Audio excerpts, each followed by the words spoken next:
with TS on it. Yep. What's in it? This is my brand new album. Okay, we got to talk about the new album, but both with Red and Speak Now, you know, those were obviously country Taylor Swift just revealed her shortest album ever. 12 tracks, glossy pop, showgirl sparkle, and tucked in the middle is a title no one can ignore, Ruin the Friendship. The internet didn't wait for lyrics. In hours, timelines turned into corkboards, theories pinned with red string, and one name kept surfacing. Not because Taylor said it, because the timing, the history, and the headlines snapped together a little too neatly. Here's the problem, and the thrill. Taylor builds puzzles on purpose.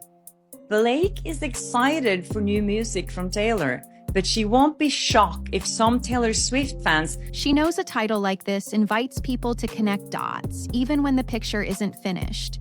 Some outlets say the song can't be a direct shot. Others report the friendship isn't what it used to be. Fans hear a title, remember a decade of inside jokes and public moments, and start reading every breadcrumb like it's a confession. So what's real, what's rumor, and what actually matters when the album drops? We're going to separate facts from fan fiction, step through the calendar, and show you the few specific things that will confirm or collapse the loudest theory. Everyone's like, eat the rich until Taylor Swift serves up a new album, and suddenly everyone's like, actually, Taylor, I saved you a seat at... No guessing games. Just the story the dates are already telling. Taylor didn't roll this era out like a scavenger hunt. No endless puzzles, no midnight spreadsheets. One announcement, one list, 12 titles. It feels deliberate, like she clipped the excess and kept only the parts that sting. 12 matters. It says discipline. It says every track has a job, no interludes, no palette cleansers, just a tight track map that reads like a stage bill. Lights up, costume change, final bow. It really is Taylor Swift's world, and we are just living in it. So, by the way, that video that you just saw, I think it was about 10... The showgirl frame isn't just feathers and neon. It's a promise that the spectacle is the point, and the point has teeth. Look at the names. They don't whisper. They headline. Ruin the Friendship sits dead center, exactly where she likes to bury the nerve. Cancelled arrives with the punctuation already arguing back. The fate of Ophelia telegraphs literature, water, flowers, and the danger of pretty things. Elizabeth Taylor flashes diamonds and reinvention with a wink that says, and I've got new information. Don't be mad at me, Swifties, but I don't know if they're legit. I've done this before. Watch me do it again. The middle slot choice is psychology as much as sequencing. Center tracks are the hinge. Everything before builds pressure. Everything after reframes it. If a record is a sentence, the middle is the clause that changes the meaning. That's where she put the title Everyone Can't Stop Saying Out Loud. The sound, at least as framed, leans bright and sharpened. Pop with clean edges, hooks that glitter, bridges that knife. It's the kind of palette where confessions don't have to shout. Taylor Swift's new album isn't even out yet, and everybody's already over song lyrics. The production does the shimmering while the lines drop in, unblinking. Visually, the era is theater on purpose. Marquee glow, satin, and spotlight. Choreography that sells a secret without spelling it. A showgirl doesn't hide, she performs the reveal. That matters because this rollout reads like an invitation to watch her say the quiet part in rhinestones. Silence is part of the design. No interviews explaining the metaphors. No preemptive disclaimers. Everybody keeps missing these Taylor Swift Easter eggs that are literally right in front of your face. All of the books behind her and Travis have artists... Just a list of titles that sound like they were written to trend before anyone hears a chorus. She knows how that works. She's used it before. Name a song like a headline and the internet writes the first verse for you. And the timing? Swift. One clean drop with months of runway, enough space for theories to grow legs, but not enough to exhaust the story. It keeps the conversation hot while the music is still a locked door. That's strategy, not accident. Even the typography and punctuation do work. We have learned that Blake Lively's deposition date is very soon. Today, Wayfair had filed a response to the Taylor Swift. The shout of "canceled" is not an apology, it's a dare. The classical pull of Ophelia isn't quaint, it's ominous. The ultra-famous mirror of Elizabeth Taylor isn't random. It's a thesis about image and survival. Every title is a breadcrumb with a camera flash. This is the compact version of her favorite game. Frame a world, hand the audience a magnifying glass, and walk off stage. The result is noise, useful noise. By the time the album lands, the narrative is already built. Taylor Swift went on New Heights to talk about the life of a showgirl, and she revealed a lot. First and foremost, there will only be 12 songs in this album. There is no 13. All she has to do is nudge it. So when one title in the center of the board lights up brighter than the rest, it isn't a surprise. It's design. The only real question is whether that glow is a signal or bait. One phrase did what months of rumor couldn't. The second that middle track title surfaced, comment sections turned into courtroom galleries. No lyrics, no context. Just a clean, loaded statement. Something valuable broke, and it wasn't an accident. Why this one? Because the wording doesn't nudge, it points.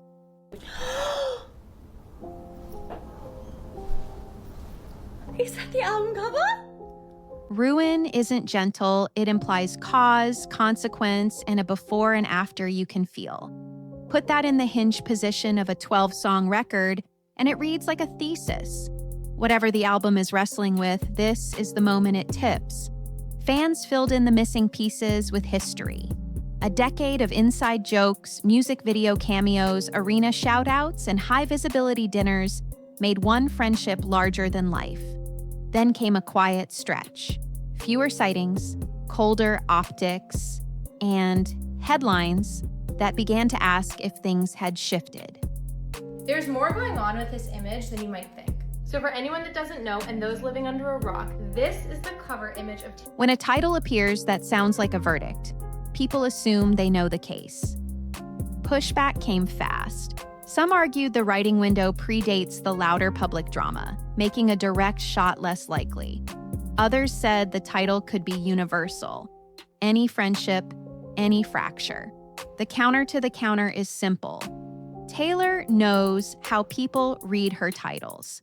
A phrase like this is an invitation to connect dots, even if the picture is purposefully abstract. This is my brand new album, The Life of a Showgirl. It comes out October 3rd, and this album is about that tension, specific vibes, ambiguous facts is exactly where she's strongest. She seeds a word that feels personal, then keeps the details just out of reach. It's the emotional version of negative space. You see what isn't drawn because of what is. So, where does that leave us? With two truths that can sit side by side. First, the title alone does not prove a target. Second, the cultural weight of a very public friendship makes that title ring louder. The life of a showgirl? Than it would for anyone else. Both can be true at once. If you want to gauge whether this reading has legs, you don't start with theories. You start with the calendar. Who stood where, when, what changed, and how quickly.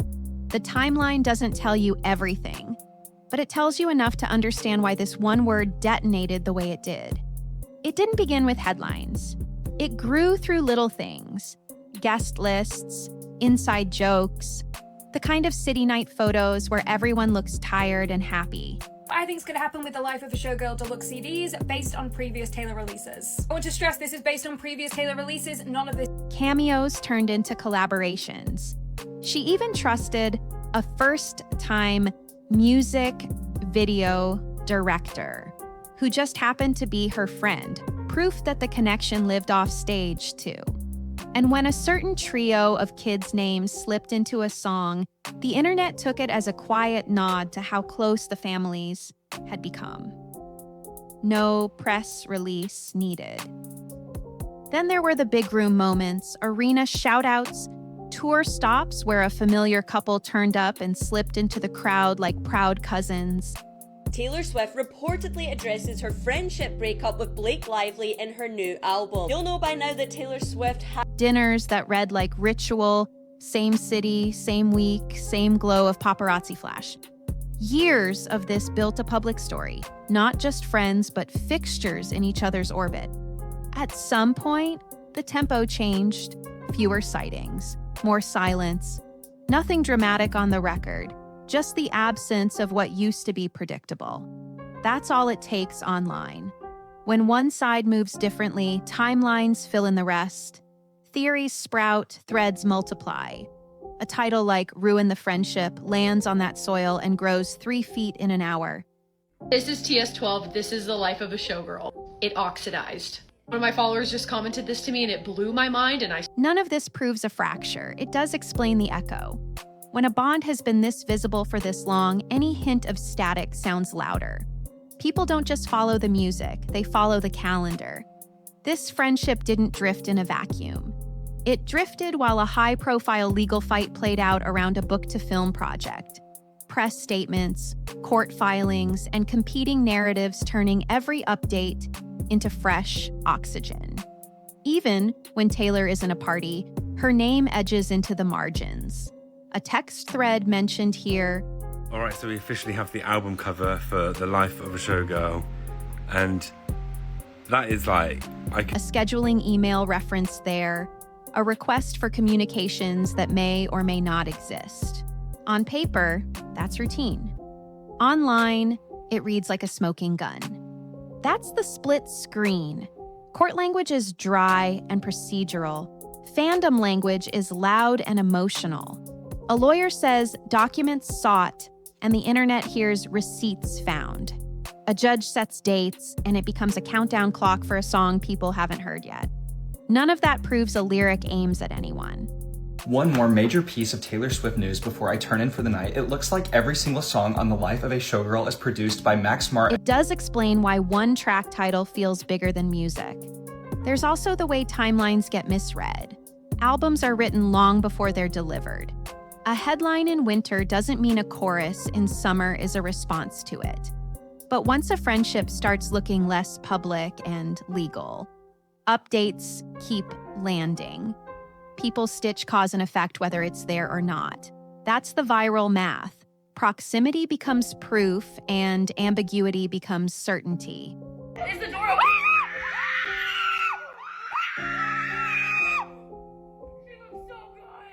Add in the optics, muted joint appearances, careful statements, sources saying they're not as close right now, and the narrative hardens.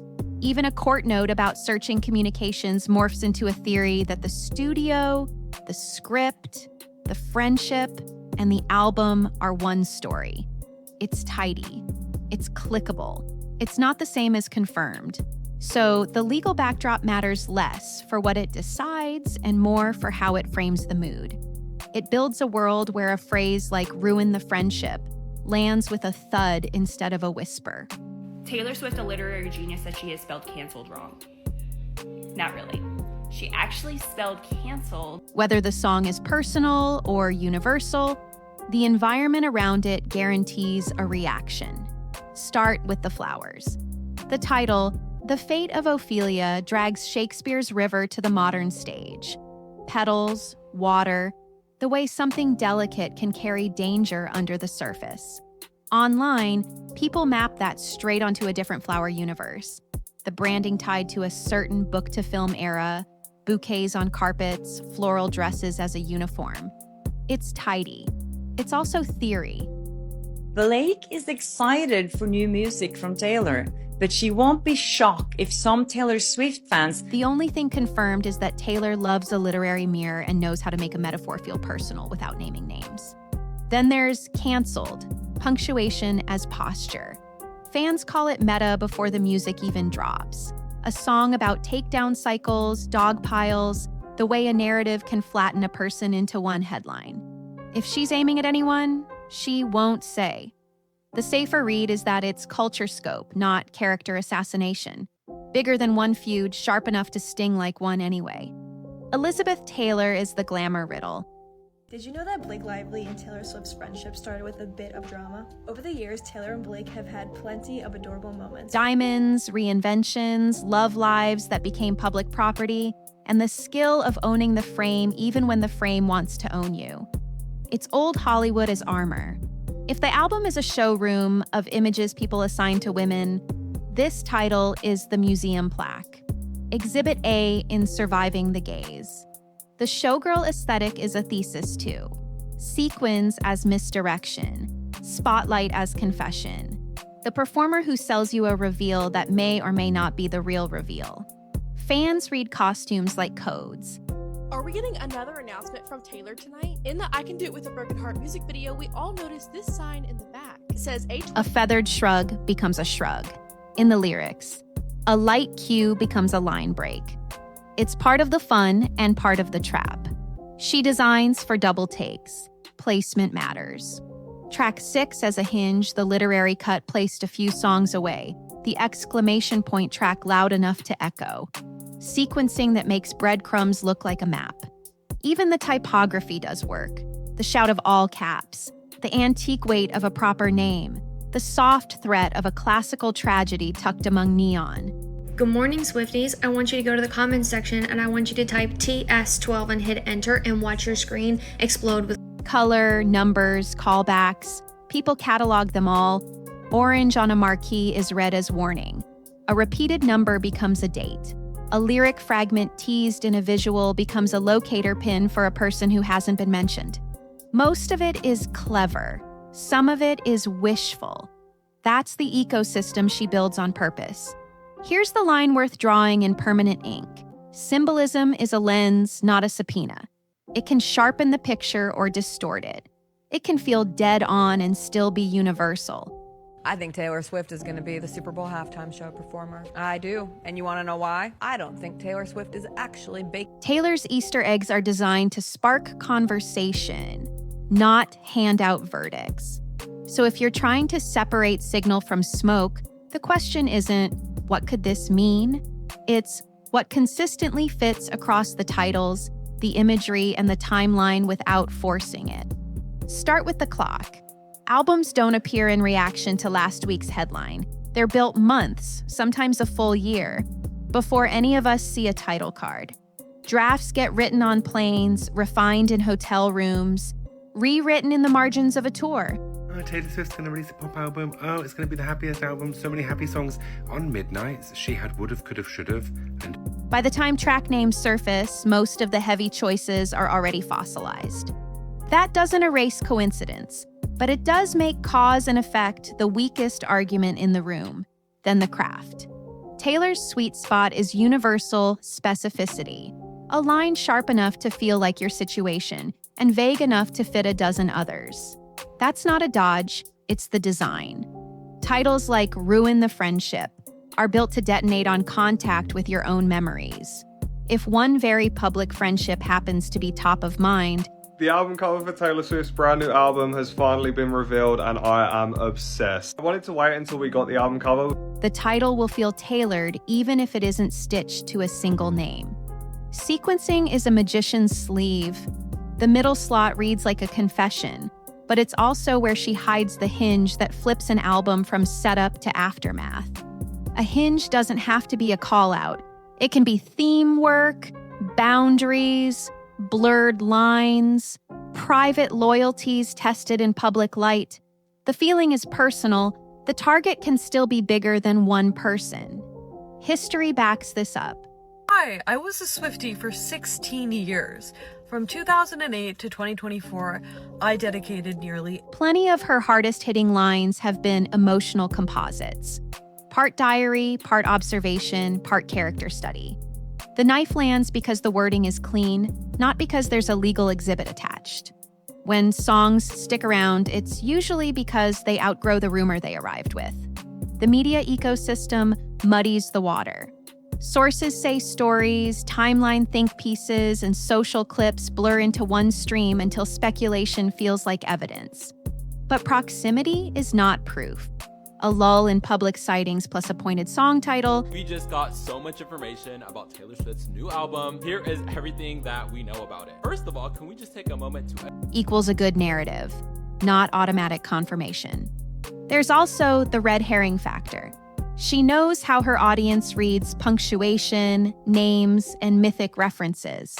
That makes misdirection a tool. A Shakespeare nod might frame the album in tragedy without mapping to any single modern figure. A glamorous, proper name might spotlight image making, not a person wearing it. Zoom out and the broader thesis of the era comes into focus. Track 6, Ruin the Friendship.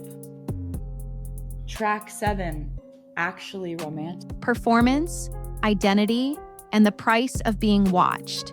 Inside that thesis, a track about a friendship cracking could be archetype, not allegation. If you build an album about the stage and the person behind it, a rupture in trust is part of the story's spine, whoever you imagine on the other end. None of this says the theory is impossible. It says the stronger read is structural, a tight 12-song record about what fame does to private contracts, romantic, professional, and yes, platonic. For Life of the Showgirl, Ruin the Friendship is going to be about Blake Lively, right? Like, that is what I instantly thought of when I... That's a story a lot of people recognize, which is why the title hits even before the chorus does. Because Taylor teaches people to hunt. Easter eggs aren't a side quest. They're the operating system. Drop a loaded title in the hinge slot of a 12-track record, and trained listeners do what they've been rewarded for doing. Connect dots fast, then argue about the picture. Because scarcity is loud. When a friendship goes quiet after years of visible rituals, tour cameos, dinners, inside jokes,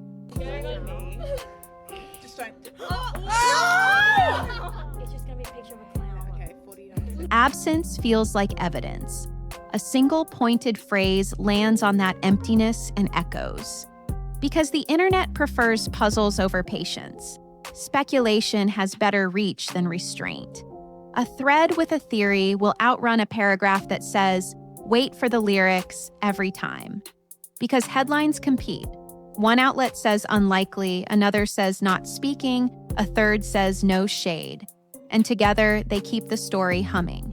Mixed signals don't cancel. They loop. And it's almost as if Taylor Swift wrote My Tears Ricochet for this film. Right. Because symbols do half the talking.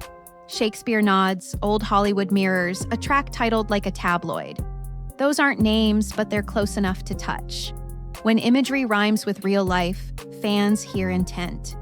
Because algorithms love certainty. Watch 3 breakdowns and your feed becomes a courtroom. Each new clip tries to top the last, so the claims get louder while the facts stay the same. Because community makes confidence. Discords, Stan accounts, comment chains, they build consensus and call it proof. I'm gonna throw up. 10, 9, 8, 7, oh my god, 6, 5, what is gonna happen? Once a reading catches, walking it back feels like betrayal. Because Taylor's writing lives in the sweet spot between diary and archetype. Listeners can pour a very specific story into a very flexible container and feel right even if the song never names a soul. Because timing flatters belief. A legal headline here, a track list there, a public citing, or the lack of one, in between. Lay them side by side and the pattern sells itself. And because mystery is the point, 5, 4, 3, 2, 1, 8. she builds worlds that invite projection. Theories keep the lights on until the music arrives. Here's how to read release week without getting lost in theories. Quick, concrete, and hype-proof. Lyrics, micro-clues that matter. Specific nouns, places, dates, objects, private in-jokes that ever appeared publicly. If it's generic, it's probably archetype. Pronoun math, plural versus singular you. Sudden switches mid-verse. Often a tell that the target is composite, not a single person. The whole world's a stage, and the spotlight's on me. 'cause that's the life of a show. Bridge shift. Does the song zoom out to theme, fame, boundaries, privacy? If yes, it's likely bigger than one friendship. Credits and liner notes. Writers, producers on each track. Do the personal songs keep the same tiny circle? That often signals core diary versus concept work. Thank yous and hidden inscriptions. Vinyl runout etchings, booklet captions. Names aren't required. Roles and phrases can be just as loud. Official context drops, track-by-track blurbs, Apple Music, Spotify storylines, and Taylor Nation captions. It's not like with Torture Poets Department, I was like, here's a data dump of everything I've thought, felt, or experienced in 2 or 3. Are they framing the song as universal, patterns, lessons, or situational, one rupture, one scene? Any director's notes or behind-the-scenes posts if a visual arrives. Look for thematic labels, performance, image, loyalty over personal labels. Visual language, lyric video. Imagery, props, flowers, water motifs, mirrors, stage curtains. Do these recur across multiple tracks, theme, or only one, targeted? Wardrobe as thesis. Showgirl glam used as armor versus as confession. Okay, so I just wanted to let everyone know that my 12th album, The Life of a Showgirl, will only have 12 songs. If it's consistent across the era, it's about image, not a person. Sequencing tells track 5 versus track 6 energy. If both carry emotional weight, you're likely seeing a 2-part thesis, wound, boundary, not a name and blame. After Ruin the Friendship, do subsequent songs resolve privately, closure, or publicly? Headlines. Resolution mode hints at scope. Live and media timing, public sightings, or conspicuous lack around release week. Context, not proof. What if Taylor Swift was dropping her 12th album clues in her outfits and jewelry all along? Turns out she's been prepping us for the life of a show. A silence can be schedule, not shade. Interviews from other parties, are responses principle-based, wish her well, or defensive, fabricated shots? Principle-based usually means the song isn't a call-out. Legal, context, hygiene, court calendars, and filings. Treat mentions of communications sought as procedural, not receipts. If a filing actually quotes lyrics or messages, outlets will say so plainly. Date discipline. Align when the song was likely written with when headlines hit. So a normal person would look at this photo and see Travis and Taylor on New Heights and think, oh. If the math doesn't line up, resist the neat narrative. Community guardrails so you don't get played by the algorithm. One claim, 2 sources. Don't lock in any interpretation until at least 2 reputable outlets or official materials echo it. Clip inflation check. If each new breakdown adds certainty but no new evidence, you're watching momentum, not proof. Bottom line filter. If the words name behaviors and boundaries without naming people, file it under theme first. If multiple songs triangulate the same private detail, What does it mean? Oh my gosh! Oh my gosh! Oh my gosh! Is she... Oh! then maybe it's personal. Until then, enjoy the puzzle. Don't become the verdict. Strip the noise away and the math is simple. A compact album, a hinge track designed to spark theories and a friendship famous enough to bend every headline around it. That doesn't make the song a call-out, it makes it irresistible. Titles are traps and invitations. Ruin the Friendship works because you bring your own story to it, your break, your boundary, your moment. The room went cold. That's the craft here. Universal edges that feel razor.